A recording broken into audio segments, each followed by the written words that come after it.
Fala, povos e povas, tudo bem com vocês? Vamos agora de fato, continuar, ou melhor, iniciar as nossas atividades. Esse vídeo eu quero gravar para vocês com o objetivo de marcar para você, meu irmão, 4 coisas que você precisa saber a respeito do medo. A primeira coisa que eu quero te explicar, meu querido, é que o medo por si só, ele não pode te fazer mal algum, muito pelo contrário. O medo, ele é uma ferramenta que o ser humano utiliza como um instrumento de defesa. Exemplo, você passeando próximo a um precipício ou uma ribanceira, é o medo que te faz te afastar e se proteger.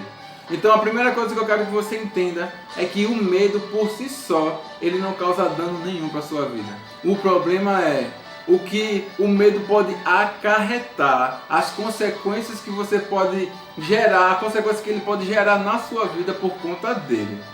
Então, grava bem, a primeira coisa é que o medo ele é uma ferramenta de defesa.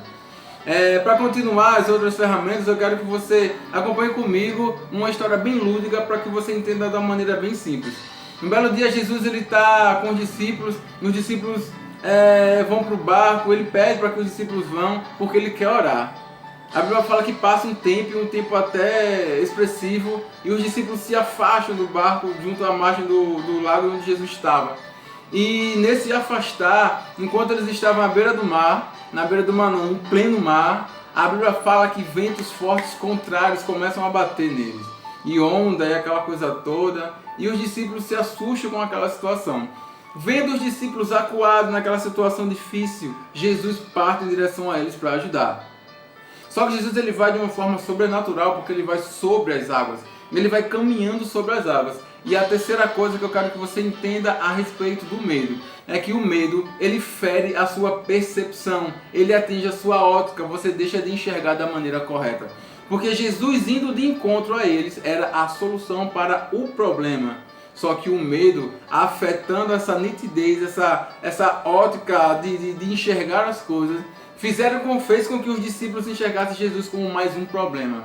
Então, a terceira coisa que eu quero que você grave: o medo fere a sua ótica, a sua percepção de entender o que está acontecendo ao seu redor. E foi exatamente isso que aconteceu com os discípulos. A chegada de Jesus, a solução do problema se tornou mais um problema, porque eles gritaram: é um fantasma.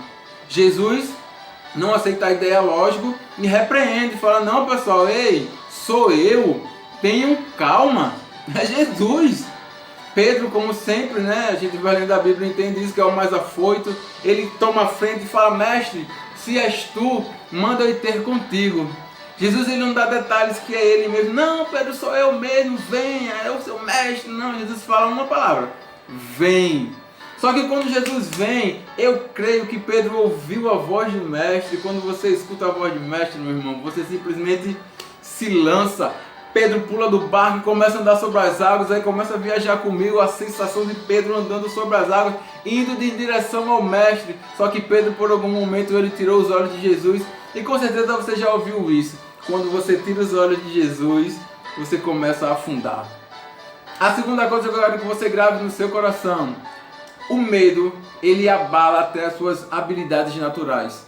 Porque eu tenho certeza que Pedro sabia nadar. Não é possível, meu irmão, que um pescador não saiba nadar. Pedro, quando começa a afundar, ele pede por ajuda. Mestre, Senhor, me salva. A segunda coisa que o medo faz, meu irmão, em você, é anular as suas habilidades. Mas eu quero que você grave e deixe no seu coração, na sua mente, onde você quiser, anote no papel. Porque eu tenho certeza que você também já sabe. A primeira coisa e a mais importante: o medo, ele não tem poder sobre Jesus. Porque a palavra fala que o amor, ele lança fora todo medo. É isso que eu quero que você deixe bem gravado no seu consciente, no seu subconsciente, no seu coração, onde você quiser. O amor, ele lança fora todo medo.